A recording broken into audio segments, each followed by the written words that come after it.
Shabbat Shalom, hey, Shabbat Shalom, hey, Shabbat, Shabbat, Shabbat, Shabbat Shalom, hey.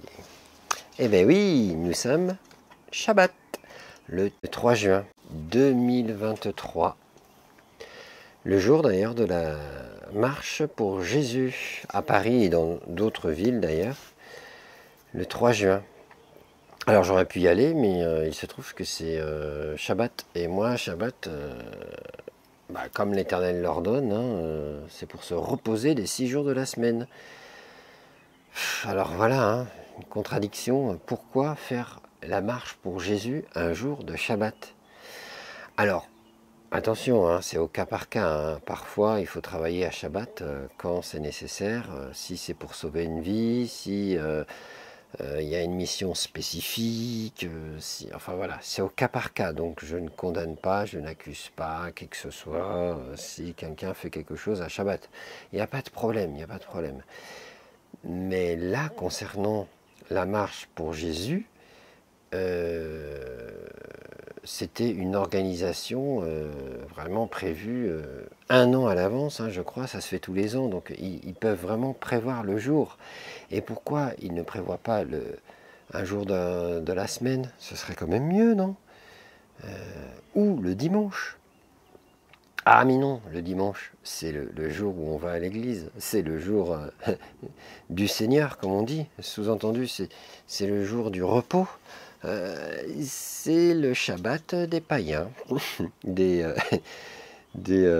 oui, c'est ça en fait, du paganisme en fait, parce que le jour du dimanche a été instauré, imposé par l'Église catholique romaine avec l'empereur Constantin au IVe siècle.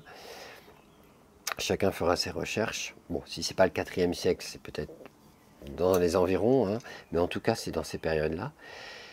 Et pour se désolidariser du peuple juif qui observait et qui observe toujours le jour du Shabbat qui tombe un samedi.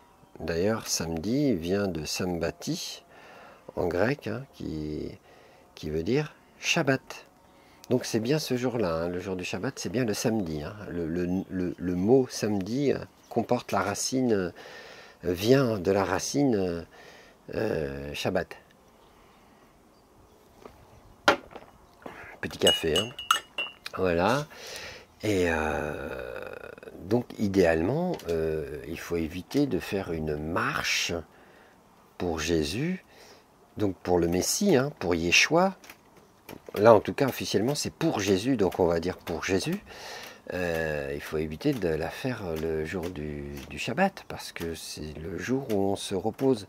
Et une marche pour Jésus dépasse largement la distance d'un chemin de Shabbat, qui est d'environ, grosso modo, 1 km, plus ou moins.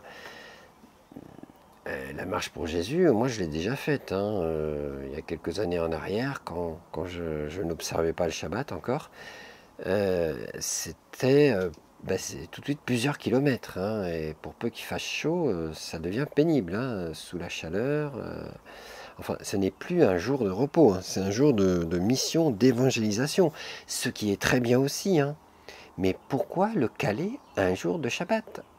Là où justement on se régénère, le Seigneur nous régénère de la semaine passée, il nous remet une nouvelle lumière de sa Torah, la lumière oraganous, la lumière invisible, la lumière qui nous régénère notre âme, si toutefois on est dans le repos, dans une disposition de shalom.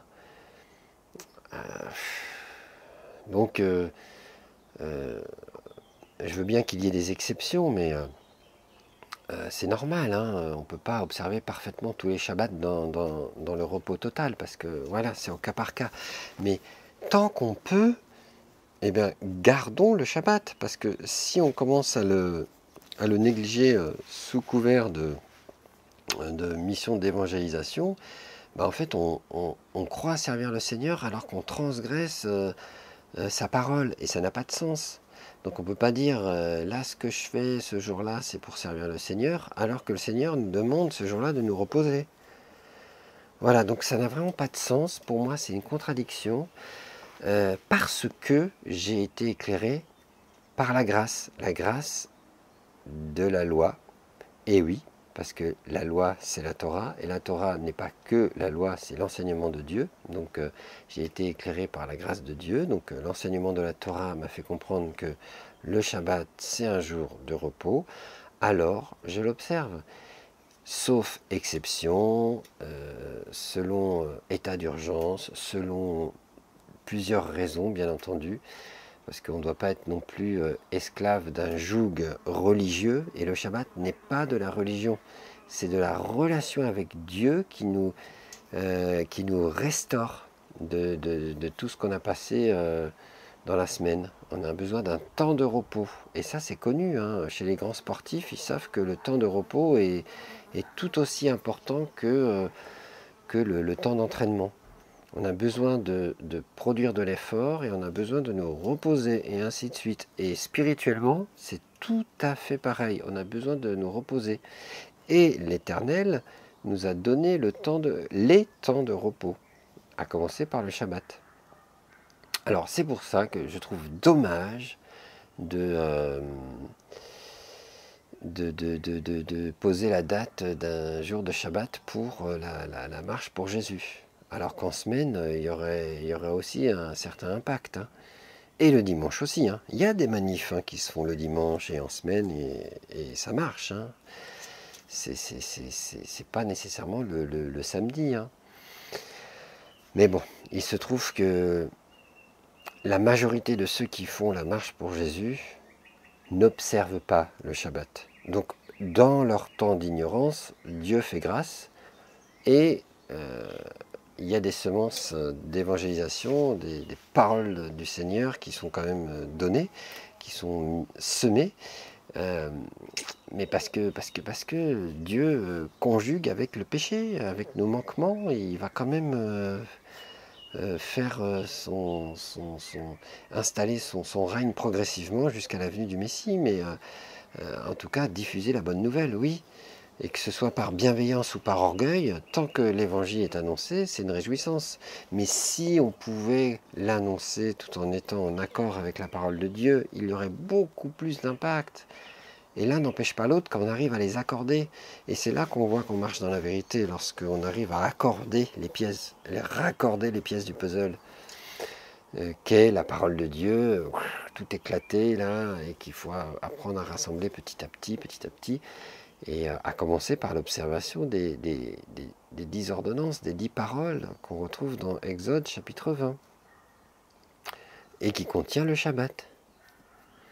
Bon voilà, moi je trouve ça dommage, mais malgré tout, que l'Éternel puisse bénir cette marche, parce que je ne m'oppose pas au principe de cette marche pour Jésus, parce qu'en gros c'est la marche pour évangéliser, en gros, pour apporter la bonne nouvelle de réconciliation entre Dieu et les hommes pécheurs. Ça, c'est très bien. L'évangile est pur. L'évangile est une bonne nouvelle et c'est que du bonheur à annoncer la paix, la réconciliation entre Dieu et les hommes.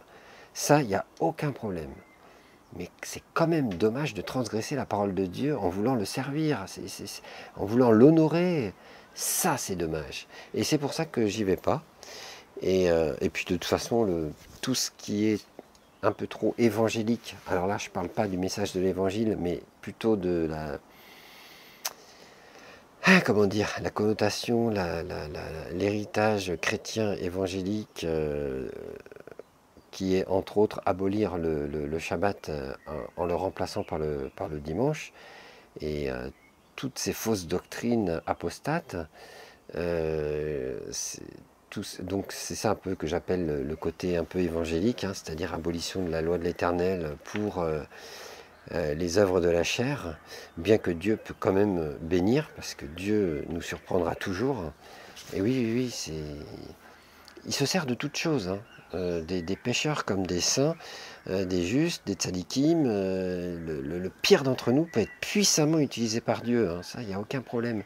Mais c'est pas ça que Dieu demande. Ce que Dieu demande, c'est une relation. Et alors, on a encore plus de joie à le servir. Et la relation nécessite de respecter ces ordonnances. Et le Shabbat est un point aussi, un temps de ralliement. C'est un temps d'unité, si seulement on l'observe.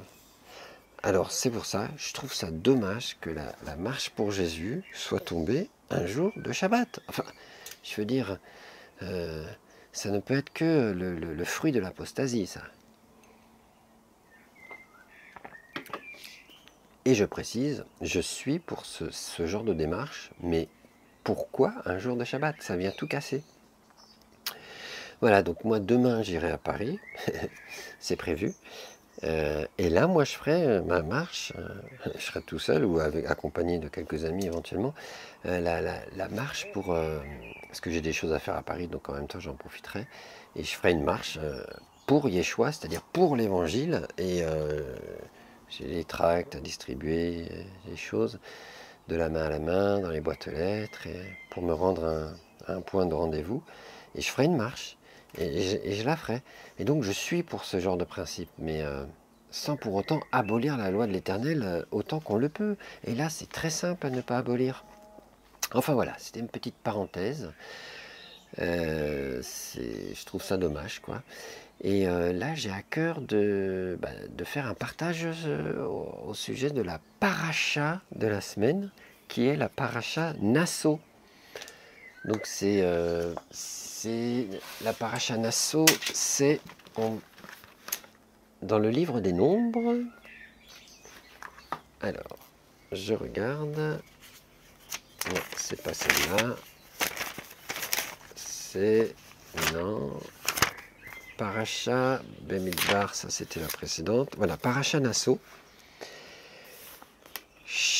Alors, livre des Nombres, chapitre 4, verset 21, jusqu'au chapitre 7, verset 89. Oh là, il y en a des versets. Hein. Des paskim. Ouais, voilà. Et donc Nasso, ça m'a fait penser à pas mal de choses, donc c'est pour ça que j'ai à cœur de partager. Donc Nasso, ça veut dire prends, fais le relevé. Il y a encore un démembrement fait par l'Éternel concernant les Lévites et d'autres encore. Et il y a aussi les fils de Gershon. Et ça, c'est complètement en lien avec ce que je veux partager. Et je viens d'apprendre aujourd'hui même ce que veut dire Gershon plus en détail. Alors je lis. Paracha Nasso, livre des Nombres, ou Bamidbar, chapitre 4, verset 21. Hachem, ou l'Éternel, parla à Moïse en disant « Prends le relevé des fils de Gershon ». Alors là, j'ai la traduction Roumache commentée pour ceux qui sont intéressés. Hein, c'est traduction en français, mais de l'édition Edmond J. Safra, hein, c'est juif. Hein. Donc, Hachem parla à Moïse en disant « Prends le relevé, ou fais le relevé, hein, des fils de Gershon, également selon leur maison paternelle. » Et j'ai appris que Gershon,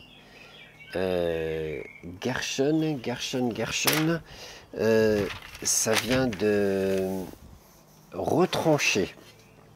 Alors pour plus d'informations, pour en savoir un peu plus, je ne m'arrêterai pas sur ça, parce que j'ai d'autres choses à partager, mais vous pourrez aller voir l'enseignement que le ministère Soukat David avec Aura, voilà, le ministère Soukat David a fait un enseignement là, sur ça. Voilà, vous pourrez aller voir, c'est très exhortant et c'est complètement en rapport avec ce que je veux partager. Donc c'est pour ça que ça m'a beaucoup motivé à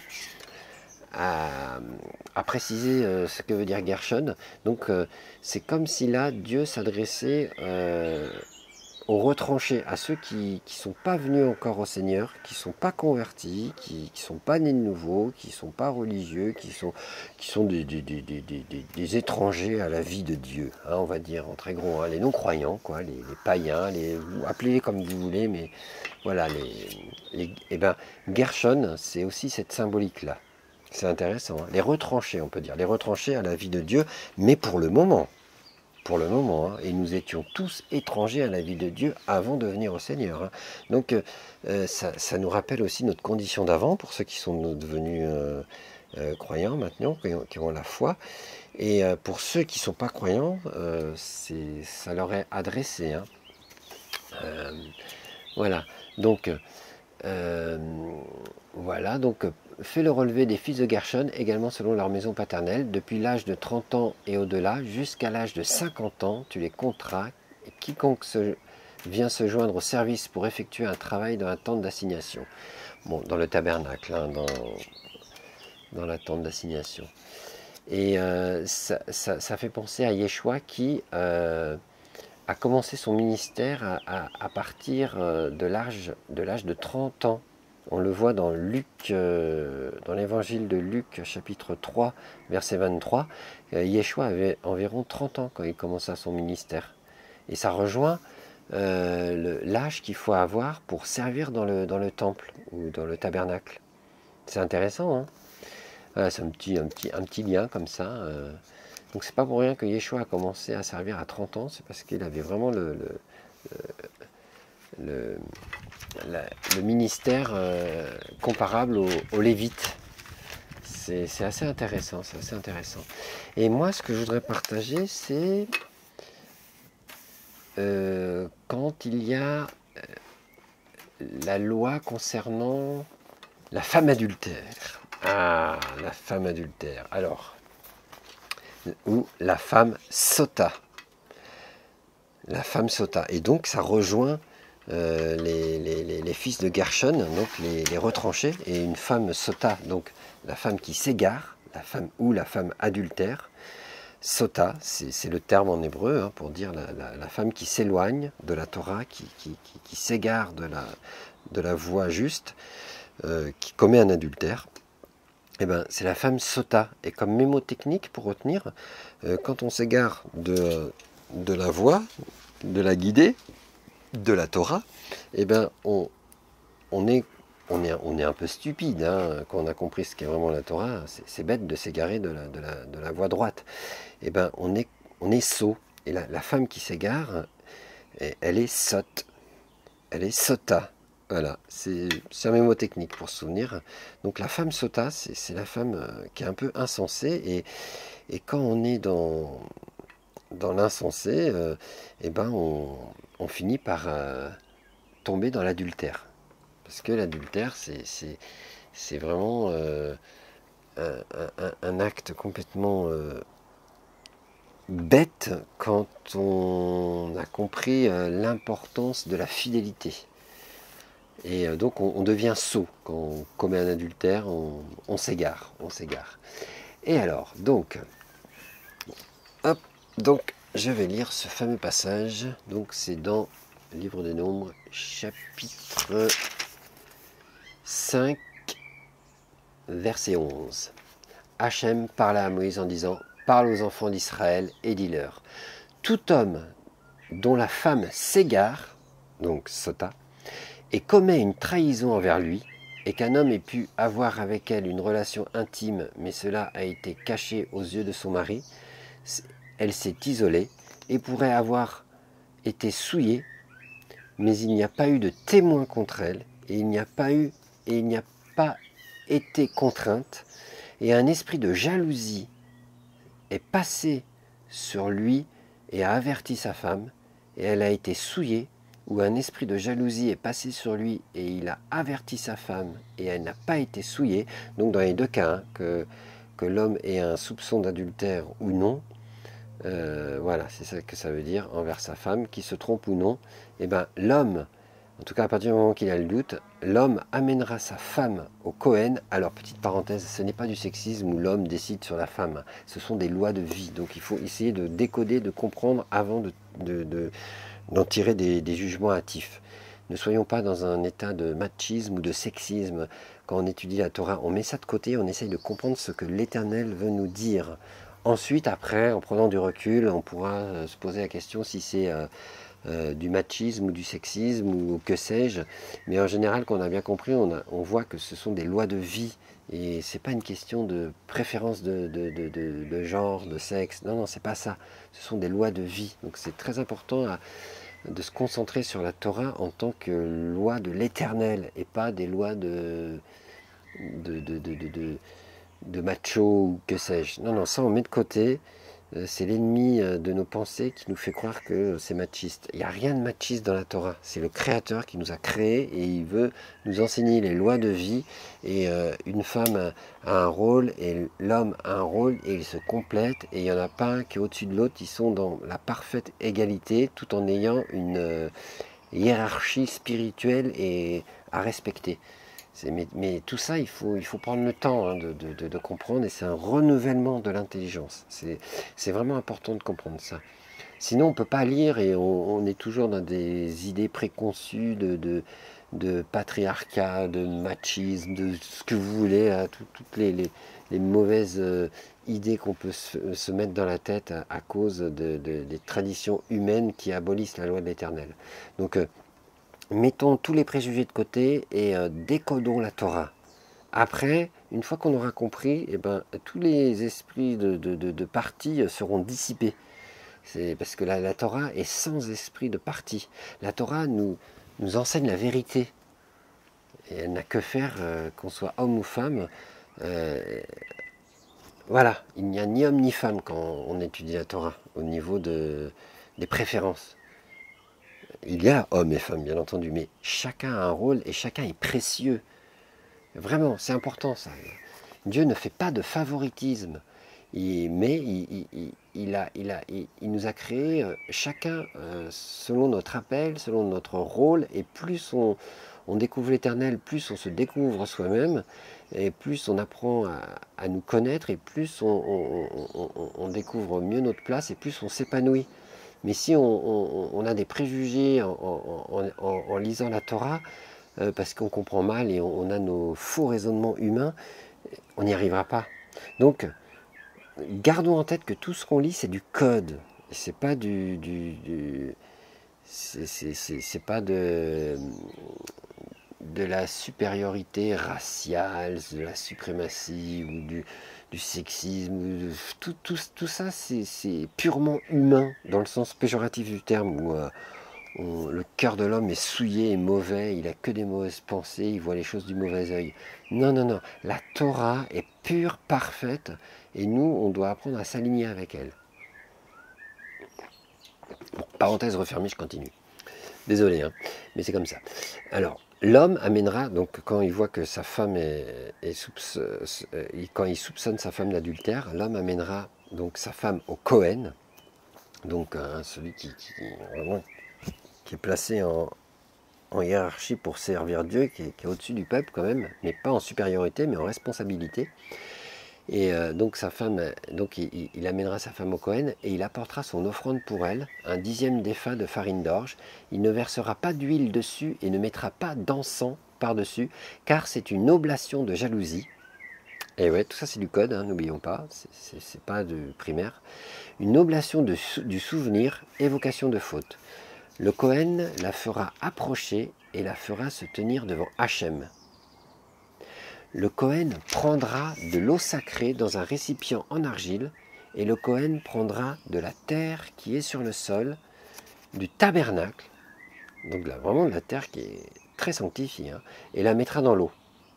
Le Kohen fera se tenir la femme devant Hachem, et il découvrira la tête de la femme, parce que dans des conditions de sainteté, la femme a la tête couverte. Et ça rejoint 1 Corinthiens chapitre 11 verset 10. C'est tout un sujet que je n'aborde pas là parce que sinon on part sur autre chose, mais c'est une petite parenthèse. C'est tout conforme aux enseignements des apôtres, dont celui de Paul particulièrement dans 1 Corinthiens 11 verset 10. Hein. Voilà, donc le Kohen fera se tenir la femme devant Hachem et il découvrira la tête de la femme, donc à la tête couverte. Mais couverte comment? C'est encore un autre sujet, attention. Hein. Mais on en reparlera à l'occasion. Et sur ses paumes, il mettra l'oblation du souvenir. C'est une oblation de jalousie. Et dans la main du Cohen seront les eaux amères qui provoquent la malédiction. Le Cohen l'adjurera et dira à la femme, « Si un homme n'a pas eu commerce avec toi, et si tu ne t'es pas dévoyé en te souillant avec quelqu'un d'autre que ton mari, sois innocenté de ces eaux amères qui provoquent la malédiction. Mais si tu t'es égaré avec quelqu'un d'autre que ton époux, et si tu as été souillé, et qu'un homme autre que ton époux ait eu commerce avec toi, alors là, attention, le Cohen adjurera la femme par le serment d'imprécation, et le Cohen dira à la femme que Hachem fasse de toi un sujet d'imprécation et de serment parmi ton peuple, donc d'opprobre, un sujet d'opprobre, quand Hachem fera s'enfler ton ventre et s'effondrer ton flanc. Aïe, aïe, aïe, aïe, aïe. Ces eaux qui provoquent la malédiction pénétreront dans tes entrailles pour faire s'enfler le ventre et s'effondrer le flanc. Et la femme répondra « Amen, Amen ». Eh bien alors, donc ça c'est un moyen de contrôle à l'époque. Maintenant ça se fait plus parce que j'ai lu dans un commentaire, je ne l'ai pas retrouvé mais ça se retrouve, que tout cela pouvait se faire à condition que le mari qui a soupçonné sa femme d'adultère soit dans une vraie bonne intention de justice, que le Cohen soit aussi très juste, saint devant Dieu, et que tout le peuple d'Israël se porte dans une grande sainteté et que tout le monde soit d'accord pour observer ces préceptes-là. Donc à l'époque, comme ils venaient de recevoir la Torah, il n'y avait pas de problème, quoi. C'était tout frais, tout ça, et ils étaient bien soumis à Dieu avec tous les miracles qu'ils ont pu voir. Mais de nos jours, ce n'est plus vraiment possible parce qu'il y a un manque de sainteté, hein, tout simplement. Donc ces choses-là ne sont pas possibles. Mais toutefois, elles ne sont pas abolies. Ce sont des lois de vie, attention, de vie éternelle. Donc ça existe et ça existera toujours parce que c'est de la Torah. Ça ne veut pas dire que la Torah n'est plus appliquée, qu'elle est abolie. C'est juste qu'elle n'est plus observée, c'est tout. Parce qu'il y a un manque de sainteté. Et c'est pour ça qu'il y a tous les problèmes. Et autant d'adultère de nos jours. C'est parce que c'est un manque de Torah, tout simplement. Et là, on lit la pureté de la Torah.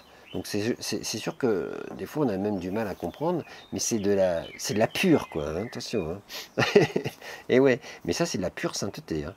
Et du coup ça nous échappe un peu parce que en l'an 2023, là, selon le calendrier grégorien, eh ben, on est dans la fin des temps, hein, ou 5783 selon le calendrier hébraïque juif officiel. Eh ben, on est tellement dans une clipa ou une écorce qui nous sépare de la lumière de sainteté, que c'est difficile d'observer la Torah. Et même en Israël, même là tout de suite, ils ne peuvent pas observer ces choses-là, parce que c'est trop saint, il n'y a même plus de temple, de toute façon, il y a plein de conditions qui ne sont plus réunies, donc c'est pas possible. Mais le fait de les étudier, en fait, ça nous sensibilise à la sainteté, ça nous fait prendre conscience de notre condition de pécheur, et du coup, ça cultive notre humilité. On se rend compte que si Dieu ne se manifeste pas autant qu'il pourrait le faire, c'est parce qu'on a une couche d'incrédulité énorme à cause du péché qui domine sur le monde. Donc c'est tout à fait normal, mais cela dit, pour percer la clipa, pour briser cette carapace d'incrédulité qui nous sépare de Dieu, eh ben, il y a l'étude de la Torah et sa mise en pratique quand, bien sûr, les conditions le permettent. Et alors, c'est comme ça qu'on peut avancer. Et rien que le fait d'étudier ces choses, c'est comme si on les pratiquait. C'est comme si, hein. Et c'est le début de la mise en pratique. Il faut d'abord étudier. Voilà. Donc, je continue. Paracha Nasso, livre des Nombres, chapitre 5, verset 23. Le Cohen inscrira ses malédictions sur un rouleau et il l'effacera dans les eaux amères. Quand il fera boire à la femme les eaux amères qui provoquent la malédiction, alors les eaux qui provoquent la malédiction viendront en elle pour l'amertume. Et de nos jours, on peut en déduire que s'il y a autant d'amertume, c'est parce qu'il y a eu beaucoup d'adultère. Parce que tout ça, ça se fait quand même, hein, d'une façon ou d'une autre, même si on ne comprend pas tout, tout se met le mécanisme de la Torah, qu'il soit visible ou non, fonctionne, continue à fonctionner. Hein. Qu'on soit d'accord ou non, qu'on cherche à abolir ou non, il y a tous les mécanismes de la Torah, hein, qui est le fonctionnement, le fondement du monde, enfin, du cosmos, de l'univers, qui continue à tourner. Hein.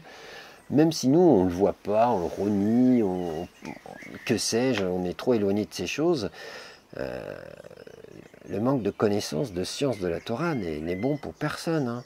Mais ça n'empêche pas que la science de la Torah continue. Hein. C'est une machine impeccable. Hein. Et donc, ce qu'on peut en déduire, c'est que s'il y a autant d'amertume dans le cœur des gens, je parle en général, hein, pas chez tout le monde bien évidemment, mais dans la grande majorité, c'est parce qu'il y a eu beaucoup d'adultère. Et par conséquent, beaucoup de meurtres et de mensonges.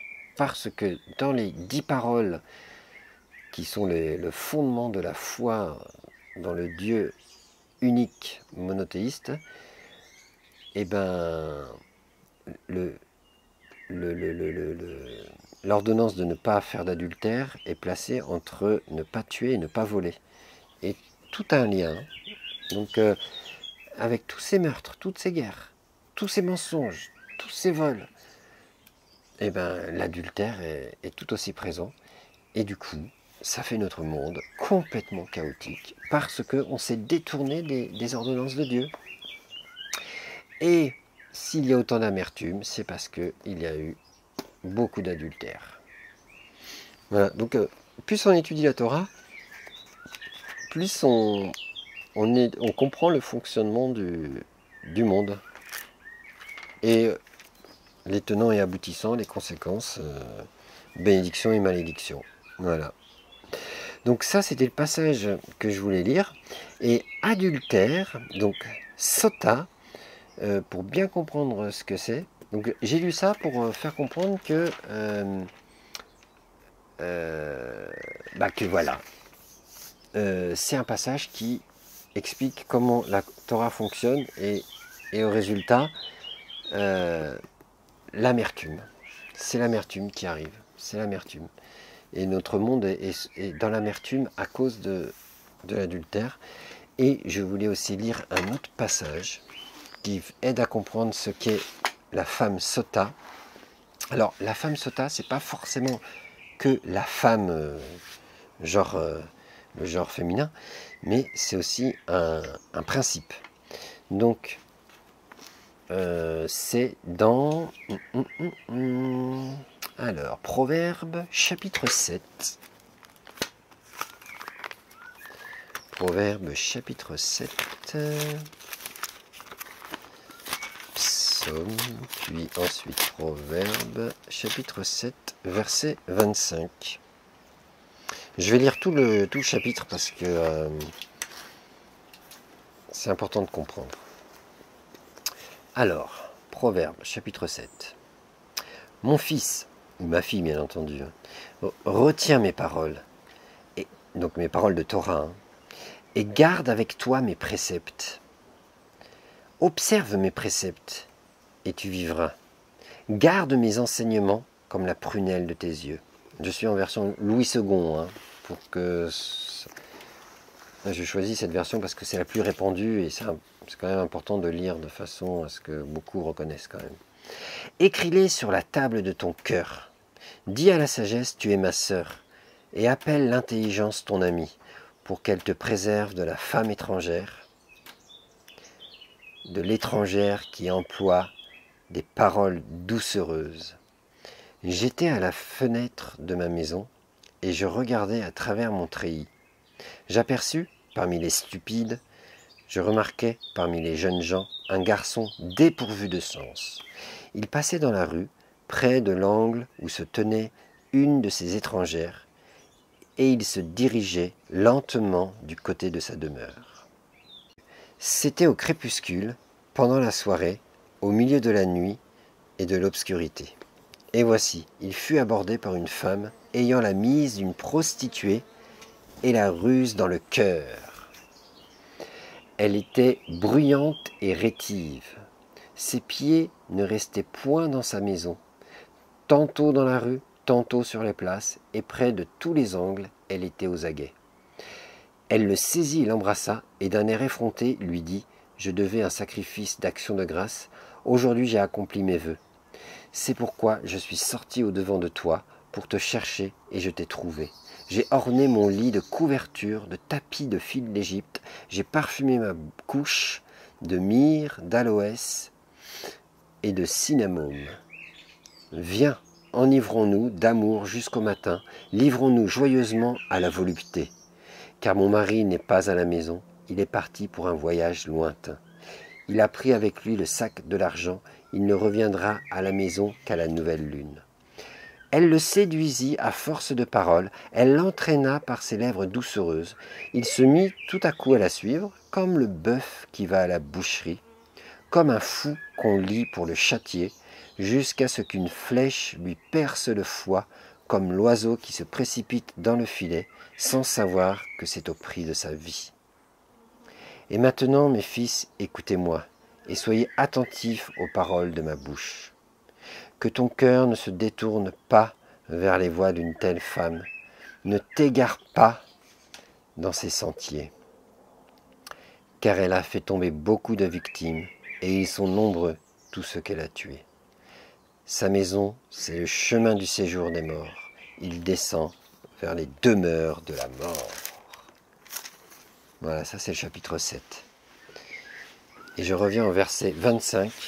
Que ton cœur ne se détourne pas vers les voies d'une telle femme. Ne t'égare pas dans ses sentiers.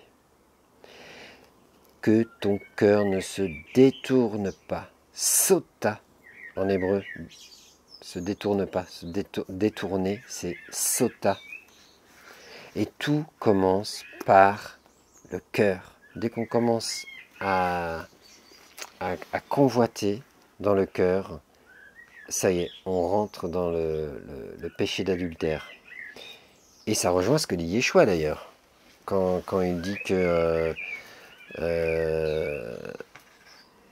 c'est dans Marc chapitre 7. Ah bah tiens, encore un chapitre 7.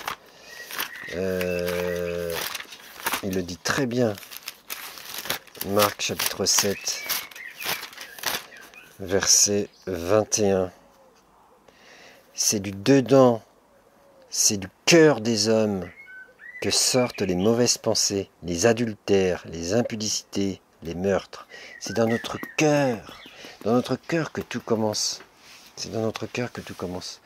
Et dès qu'on commence à convoiter une femme dans notre cœur, on rentre déjà dans le péché d'adultère. C'est extraordinaire, hein, c'est ce que nous enseigne le Messie. Hein. C'est la halakha du Messie, hein, la loi du Messie. Hein. Si tu es mon disciple et que tu convoites une femme dans ton cœur, tu as déjà commis un adultère. Hein. C'est grave hein, quand même. Hein. Mais c'est une loi barrière, quoi. C'est pour nous empêcher d'aller encore plus loin dans l'adultère physique après. Donc c'est... On voit à quel point c'est important, hein, que c'est gravissime le péché d'adultère. Mais tout cela, tous ceux que vous êtes adultères, vous faites partie de Gershon, donc les retranchés. Mais Gershon, ça veut dire aussi relever la tête. Relever la tête. Et ça rejoint Luc, chapitre 21, verset 28. J'y pense là. Oui, parce que moi, j'ai pas envie de condamner les gens. Par contre, les sensibiliser au péché et au pardon de Dieu, s'ils se repentent, ah ça oui. Oui, parce que moi-même, je suis comme un retranché, hein, mais puisque j'ai été pardonné par Dieu, je suis venu à lui humblement, et je le fais régulièrement dès que je commets une erreur, un péché, et bien alors je suis réconcilié, j'ai une bonne conscience, et je peux parler de Dieu sans aucune condamnation, malgré ma condition de pécheur plus ou moins, ou de juste, si j'arrive à tenir bon, mais quelle que soit ma condition, parce que je suis couvert du sang du sacrifice du Messie qui est comparable au manteau de justice spirituellement, c'est le manteau de justice, alors si moi je ne condamne pas, je ne serai pas condamné. Mais parler du péché et dire que c'est grave, ce n'est pas forcément condamner. C'est le Saint-Esprit qui va nous condamner, enfin qui va nous donner la conviction de péché, de justice et de jugement. Donc à un moment donné, on a l'impression qu'il nous condamne. Mais c'est pas qu'il nous condamne, c'est qu'il nous montre où on en est. Et donc quand on est dans le péché, c'est sûr que là, il y a un problème. Et Luc, chapitre 21, verset 28, donc c'est quand le Messie parle de la fin des temps. Hein. Voilà. Quand vraiment rien ne va plus. Et ben quand ces choses de la fin des temps, les catastrophes et tout ça hein, qu'il évoque, je vais le lire avant, verset 25. Il y aura des signes dans le soleil, dans la lune et dans les étoiles. Et sur la terre, il y aura de l'angoisse chez les nations qui ne sauront que faire au bruit de la mer et des flots. Les hommes rendant l'âme de terreur dans l'attente de ce qui surviendra pour la terre. Car les puissances des cieux seront ébranlées. Alors on verra le Fils de l'homme venant sur une nuée avec puissance et une grande gloire. Quand ces choses commenceront à arriver, donc toutes les catastrophes, redressez-vous et levez la tête, levez vos têtes, parce que votre délivrance approche. Donc il dit, quand ces choses commenceront à arriver, donc quand on verra le mal empirer et qu'on comprendra aussi notre condition de pécheur, y compris les adultères et pire encore, et ben qu'est-ce qu'il dit? Il dit redressez-vous, ou sous-entendu, repentez-vous, faites teshuva, revenez à Dieu, donc vous revenez à moi, il dit là l'Éternel, et levez vos têtes, levez vos têtes. Donc ça c'est typiquement la parasha Nassau, hein. Pardon, hein, faire le relevé, c'est pas Gershon, c'est Nassau, hein. J'ai dû faire une erreur, excusez-moi. La parasha Nassau, c'est pour nous encourager à relever la tête, parce que notre délivrance est proche. Voilà, donc il ne faut pas se sentir condamné avec tout ça si on est dans le péché d'adultère. Non, il faut reconnaître humblement notre condition et venir à Dieu en demandant pardon par les mérites du Messie crucifié et ressuscité pour nous donner le salut éternel, parce qu'on reconnaît cette œuvre de rédemption, alors Dieu nous pardonne, même si on n'a pas tout compris. Mais à partir du moment qu'on se confie et qu'on fait l'acte de repentance, alors Dieu nous pardonne. Et ça rejoint, en fait, le message de l'Évangile rejoint complètement ce que enseigne la tradition juive quand les Juifs disent « Naase venishma ». Nous ferons et nous comprendrons. Et bien, c'est tout à fait pareil. On doit d'abord venir à Dieu, demander pardon. On doit faire notre chemin de repentance. Et alors, nous comprendrons par la suite. Et c'est pour ça que beaucoup ne viennent pas à l'Évangile, ne viennent pas au pardon des péchés, à la réconciliation que Dieu demande. En tendant sa main, il nous dit « Viens », parce qu'ils sont dans trop de raisonnements humains, insensés, mais humains quand même. Et du coup, insensés selon les lois divines, hein, qui nous sont étrangères tant qu'on n'est pas venu à Dieu, bien sûr. Hein. Et du coup, ils n'arrivent pas à venir parce qu'ils ne font pas ce pas de foi qui est d'abord faire pour ensuite comprendre. Et Naase Venishma, c'est très connu chez les Juifs, hein, et c'est comme ça que ça se passe, pareil pour l'Évangile. Pour avoir la révélation du Mashiach, il faut faire ce pas de foi. Et donc voilà.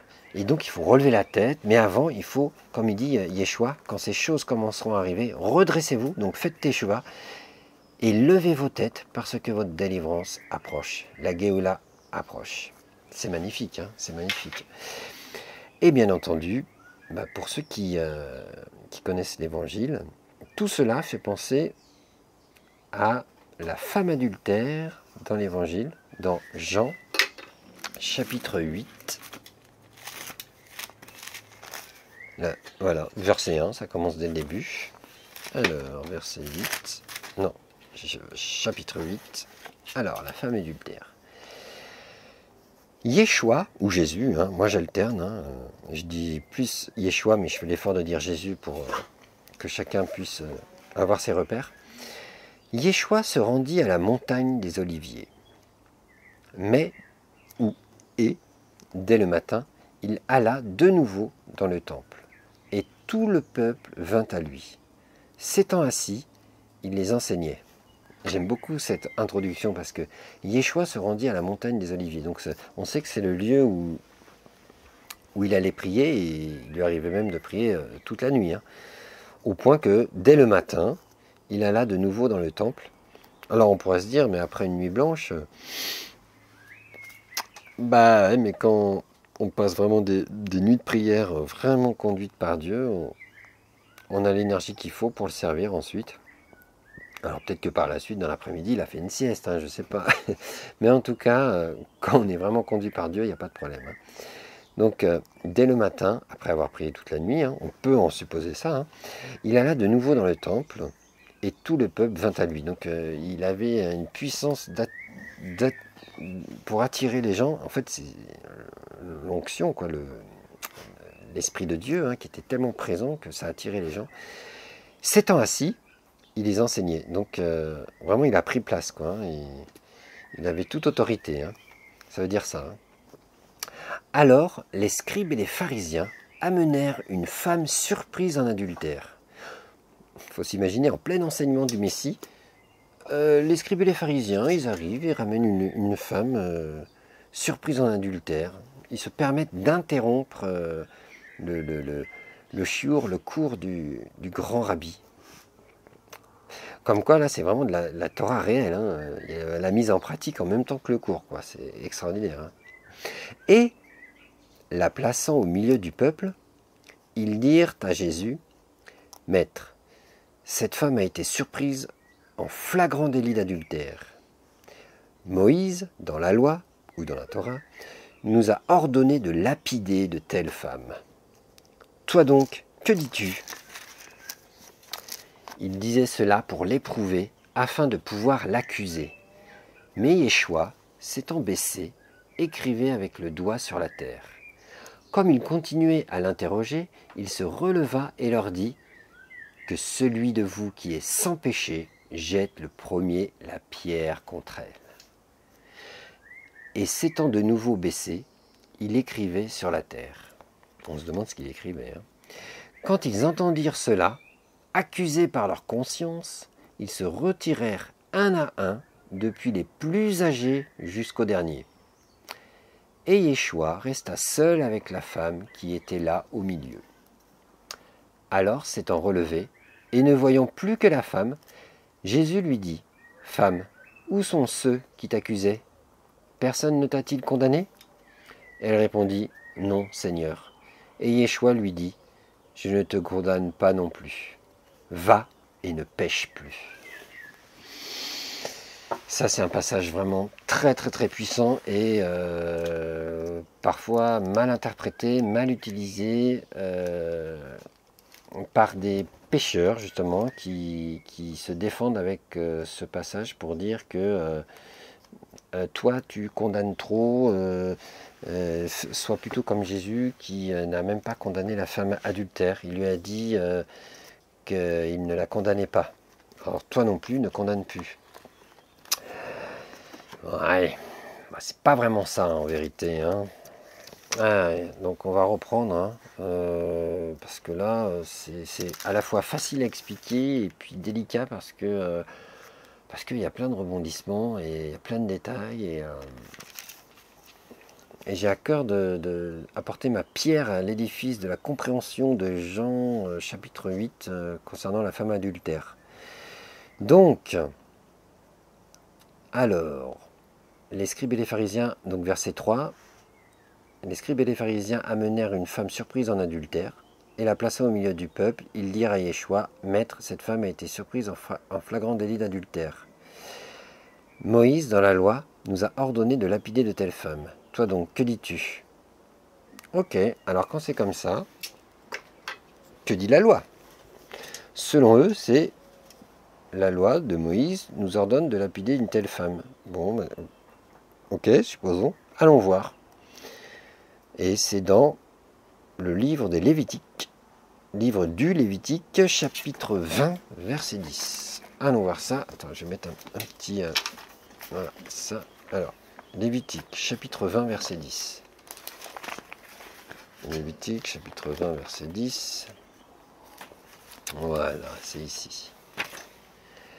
Si un homme commet un adultère avec une femme mariée, s'il commet un adultère avec la femme de son prochain, l'homme et la femme adultère seront punis de mort.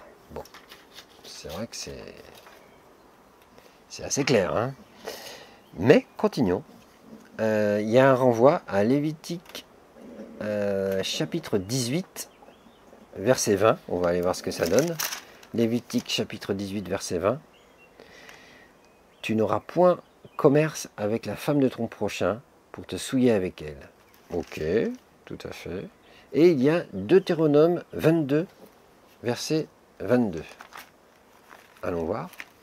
C'est important hein, quand il y a des versets à étudier d'aller vérifier les références. Alors, si l'on trouve un homme couché avec une femme mariée, qui couche avec une femme mariée, quoi, ils mourront tous les deux, l'homme qui a couché avec la femme et la femme aussi. Tu ôteras ainsi le mal du milieu de toi. Dis donc, avec une telle loi, si elle était vraiment observée, il y aurait vraiment que très rarement des adultères. Hein. Et donc, toute une avalanche de péchés qui en découlerait serait absente. Et oui, il y aurait beaucoup moins de péchés si quelquefois il y aurait la loi de Moïse qui était bien appliquée. Hein. Et ouais, finalement, c'est dommage de ne pas l'appliquer. Hein. Mais oui, parce que ça donne une crainte, une sainte crainte de l'Éternel, et on n'a pas envie d'aller commettre le péché d'adultère aussi facilement qu'aujourd'hui. Hein. Aujourd'hui, je veux dire, c'est d'une banalité. Hein. Le mal est tellement banalisé que c'est un scandale de lire ça. Hein. Alors que ça, c'est la sainteté. Hein. C'est ça qu'il faut respecter. Hein. C'est la Torah de l'Éternel. Hein. C'est vraiment ça notre guide hein, pour marcher correctement et dans le bonheur, dans l'épanouissement. Hein. On n'aura plus les problèmes d'adultère. Hein. Ceux qui sont victimes d'adultère comprennent ce que je veux dire. Hein.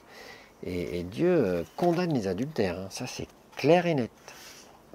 Par contre, pour revenir au cas précis de la femme adultère dans Jean 8, c'est quand même autre chose. C'est quand même autre chose. Et oui, on pourrait penser que c'est ça.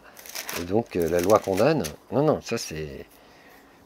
Oui, la loi condamne les pécheurs. Hein. Ça c'est normal. Hein. Enfin, je veux dire...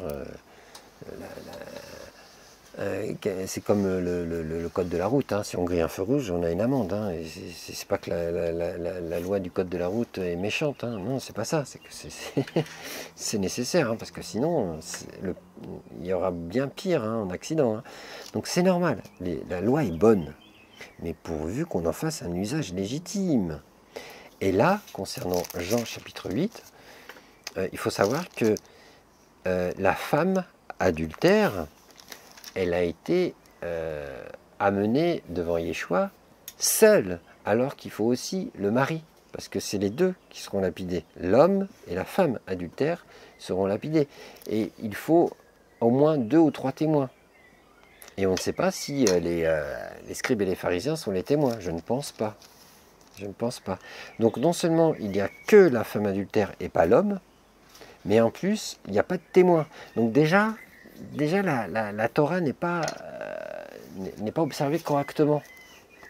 Donc on voit bien que c'est pas de la Torah, c'est de la pseudo-Torah. Là. Et comme on sait, nous en lisant l'Évangile, on sait que le cœur des pharisiens hypocrites est mauvais. Je précise parce que ce ne sont pas tous les pharisiens qui sont mauvais, ce sont les pharisiens hypocrites. Il y a les pharisiens intègres, les pharisiens, par exemple Joseph d'Arimathée, celui qui a détaché le Messie de la croix et qui l'a mis au tombeau, c'était un pharisien intègre et qui croyait en Yeshua. Hein. Nicodème, pareil. Enfin, tout cela, ce sont des pharisiens exemplaires. Hein. Donc, faut pas penser que les pharisiens sont automatiquement des hypocrites. Non. Si hypocrite est rajouté, c'est parce que c'est pour préciser les pharisiens qui sont hypocrites. Ceux-là, ils sont censés être l'exemple à suivre, mais en fait, ils sont hypocrites, ils sont corrompus, et c'est pour ça qu'ils ne reconnaissent pas Yeshua. Hein. Donc c'est pour ça qu'il faut toujours nuancer. Voilà, parce que faut pas oublier que pharisien, ça vient de... Les pharisiens, ce sont les prouchim. Les prouchim, ce sont en hébreu, c'est les séparés, les sanctifiés, en fait, ceux qui se mettent à part pour le service de Dieu, pour étudier la Torah, pour faire tout ce qu'il y a à faire de plus méthodique, plus précis dans le service de Dieu. Et c'est normal de se séparer du peuple. Et ça a toujours été comme ça dans la Torah. Hein. Il y a le peuple d'Israël, ensuite il y a les Lévites et il y a les Kohanim, les Kohen. Donc il y a 3 niveaux différents, mais complémentaires. Et c'est une harmonie, et tout le monde se sent bien. Donc voilà. Et là, en l'occurrence, ce n'étaient pas des pharisiens intègres, c'était des pharisiens hypocrites qui voulaient continuer à garder leur règne et qui n'avaient aucun intérêt à ce que le Messie vienne tout chambouler leur domination religieuse, hein, ça c'est sûr, hein, ça c'est complètement sûr. Donc ils ont essayé de le faire fauter là, avec un piège, mais Yeshua, comme il voit tout, hein. Et là il dit, hein, il disait cela pour l'éprouver, afin de pouvoir l'accuser. Voilà, vraiment il voulait le faire tomber, quoi. Mais Yeshua s'étant baissé, écrivait avec le doigt sur la terre. Et là on pourrait se dire, mais qu'est-ce qu'il écrit? Comme il continuait à l'interroger, dans l'optique de l'accuser, hein, il se releva et leur dit que celui de vous qui est sans péché jette le premier la pierre contre elle. Et s'étant de nouveau baissé, il écrivait sur la terre. Quand ils entendirent cela, accusés par leur conscience, parce qu'ils étaient dans un complot là à ce moment-là. Hein. Oui, la Bible est très, très, très complotiste. Il y a des complots dans toutes les pages quasiment. Ça, il faut le savoir. Hein. Donc, pour ceux qui se moquent des complotistes, il faut savoir qu'ils se moquent de la Bible. Hein. Enfin bon, après complotiste, hein, ça a toujours été un terme péjoratif, mais disons pour ceux qui relèvent, qui détectent, qui enquêtent et qui dénoncent les complots, c'est plutôt ça en fait, eh ben, ils sont stigmatisés de complotistes. Et bien là, en fait, c'est pareil. Là, on relève l'esprit de complot des pharisiens et on s'aperçoit que rien de nouveau sous le soleil. Hein. Et si aujourd'hui, ceux qui relèvent, qui dénoncent les complots, s'ils sont mal vus, c'est parce que, comme à l'époque de Yeshua, Yeshua était mal vu par les dirigeants politiques et religieux de l'époque. Il était taxé non pas de complotiste, mais plutôt d'agitateur politique ou d'hérétique, de blasphémateur.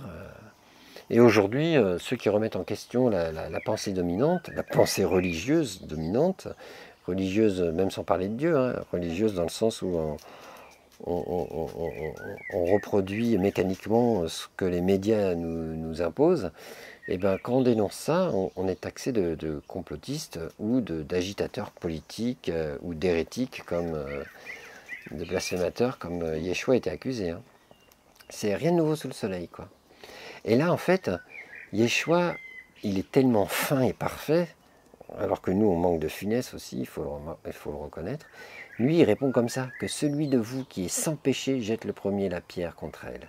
Et quand ils entendirent cela, accusés par leur conscience, ils se retirèrent un à un, depuis les plus âgés jusqu'aux derniers. Ça veut dire que les plus âgés, ils ont encore plus d'expérience dans la malfaisance. Et ils sont encore plus accusés, et surtout les plus âgés sont aussi en général, ce sont eux les responsables. Donc ils sont encore plus dénoncés dans leur conscience, parce que c'est eux qui ont mis en place ce complot pour faire accuser le Messie. Et donc, ceux qui se sentaient les plus coupables de ce complot, eh ben, ils commençaient à se retirer, donc c'était les plus âgés là. jusqu'au dernier. Et Yeshua resta seul avec la femme qui était là au milieu.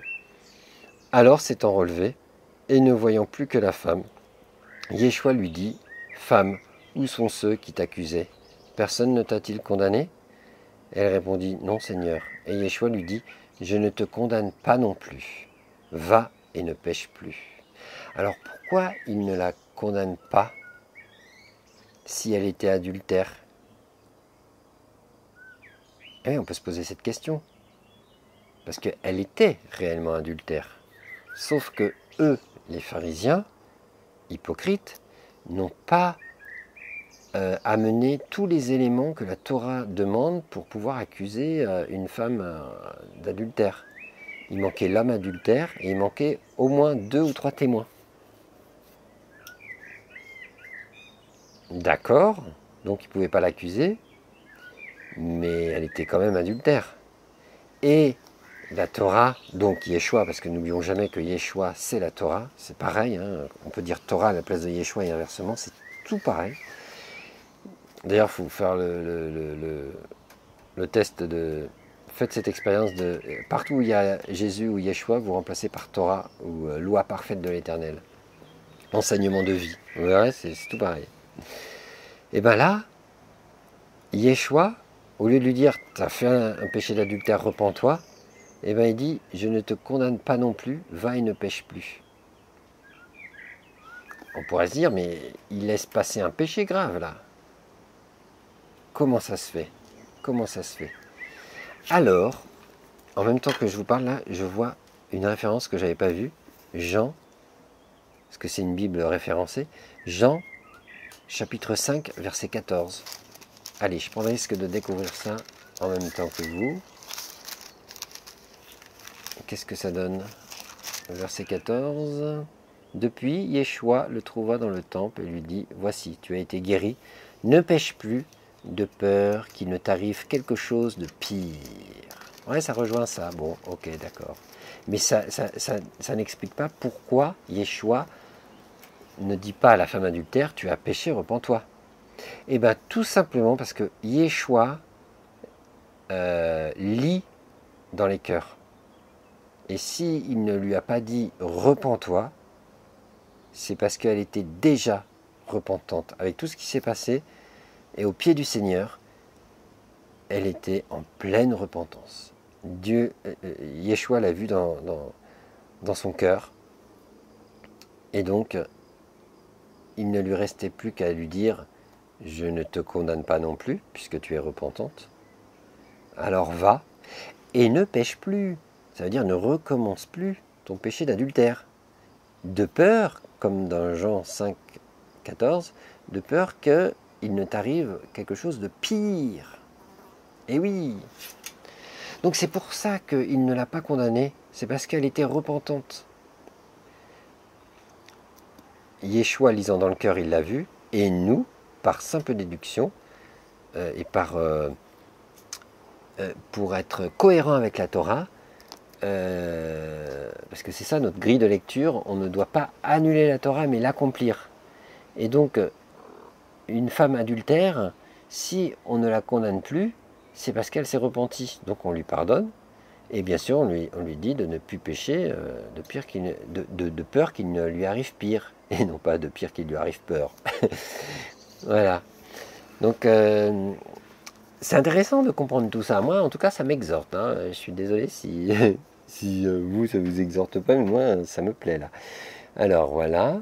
Et aussi, je viens de voir une autre référence concernant Jean 8, verset 7, quand il dit que celui de vous qui est sans péché jette le premier la pierre contre elle.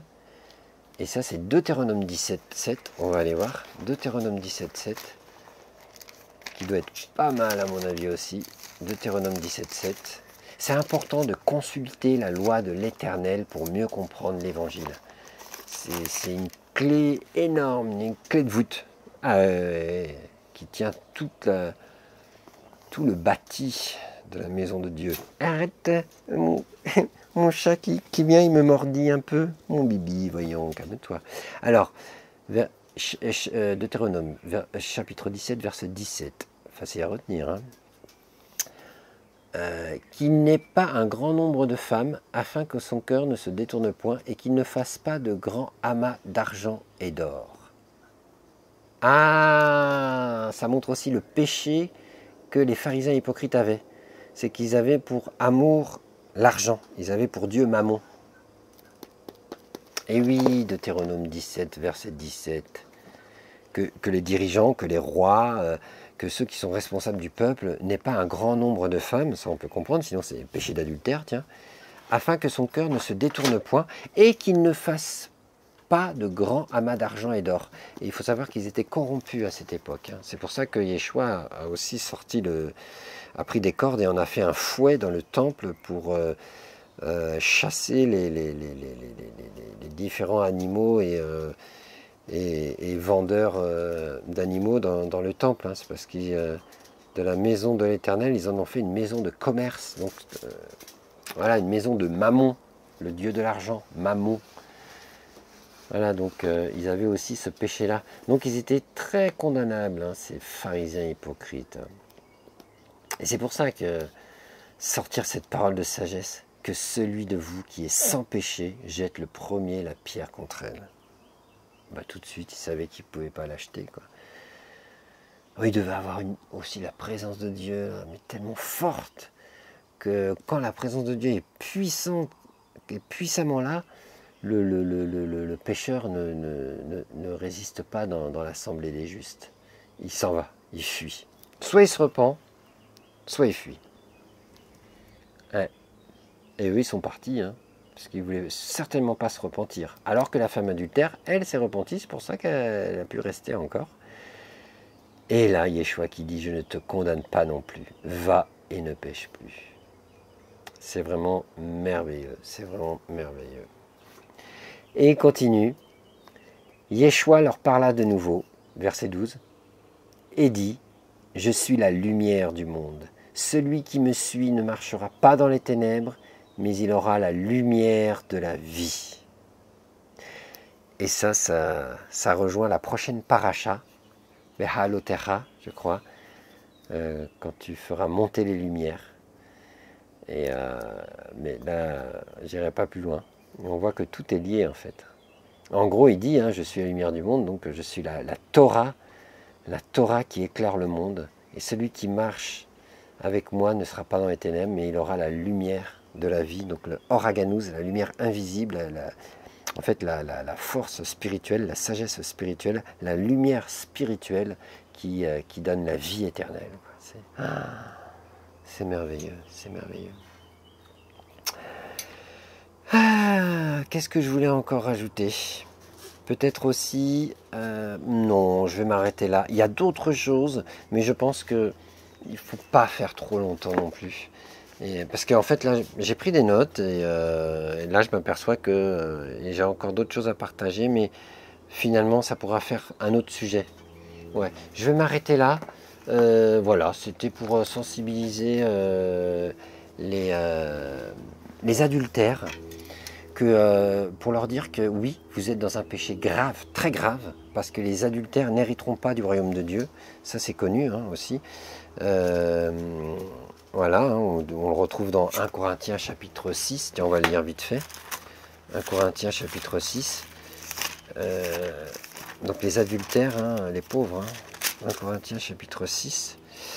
Alors, 1 Corinthiens chapitre 6, verset 9. Voilà. Ne vous y trompez pas. Non, attends, je commence au verset 8. Mais c'est vous qui commettez l'injustice et qui dépouillez, et c'est envers des frères que vous agissez de la sorte. Entre nous, en plus, entre croyants, c'est dingue. Ne savez-vous pas que les injustes n'hériteront point le royaume de Dieu? Ne vous y trompez pas. Ni les impudiques, ni les idolâtres, ni les adultères, ni les efféminés, ni les infâmes, ni les voleurs, ni les cupides, ni les ivrognes, ni les outrageux, ni les ravisseurs n'hériteront le royaume de Dieu. Ce qui est normal. Et c'est là ce que vous étiez, quelques-uns de vous. Mais vous avez été lavés, mais vous avez été sanctifiés, mais vous avez été justifiés au nom du Seigneur Yeshua Mashiach, ou Jésus-Christ, et par l'Esprit de notre Dieu. Voilà, c'est là la porte de sortie, la porte de secours, la porte du salut. Quelle que soit notre condition, même adultère, si on reconnaît notre condition devant Dieu et qu'on demande humblement pardon, et qu'on cherche à s'en détourner, bien entendu, hein, malgré nos éventuelles rechutes, parce qu'on est sur un chemin de rédemption et on apprend aussi à nous relever de nos fautes, hein, même une fois qu'on est réconcilié avec Dieu. Hein. Mais si on s'accroche malgré tout et qu'on fait tout pour s'en sortir et marcher dans la sainteté, eh bien Dieu nous fait grâce et Dieu nous pardonne et on est réconcilié avec Dieu. Et là, on va quand même fauter de temps à autre, mais on aura toujours la possibilité de revenir à Dieu. Et le but du jeu, entre guillemets, c'est de moins pécher, voire plus du tout pécher. Il faut tendre vers cela pour justement s'approcher encore plus de Dieu et ramener, diffuser cette lumière, non pas la nôtre, mais celle de Dieu, en partageant tout ce qu'on a appris de lui, mais aussi en témoignant de notre bon comportement, de tout ce qu'on fait de bien, enfin voilà, un bon exemple, quoi, tout simplement. Mais ce n'est pas tant par notre piété, mais plutôt par la grâce de Dieu qui nous change, qui nous transforme, qui nous montre la voie à suivre. Et nous, on est là pour dire aux autres et aux pécheurs, premièrement, repentez-vous, revenez à Dieu, il vous délivrera, il vous guérira, il vous restaurera, il vous sanctifiera, il vous justifiera, il vous purifiera, et il vous rendra heureux, heureux, heureux. Voilà mon message que je voulais partager. Et cela s'adresse à tous les pécheurs, et là particulièrement aux adultères. Donc le péché d'adultère est très grave, mais Dieu est prêt à pardonner si on se tourne vers lui en reconnaissant nos fautes. Et alors il nous restaurera. Voilà, je m'arrête là, c'est déjà bien. Et voilà, ce que j'avais encore d'autre à partager, je le ferai une autre fois si Dieu veut. Et soyez richement bénis. Et à bientôt. Shabbat Shalom et Shavuotov aussi, qui veut dire bonne semaine qui arrive, parce que le Shabbat, c'est aussi une régénération pour reprendre une nouvelle semaine. Alléluia. À bientôt.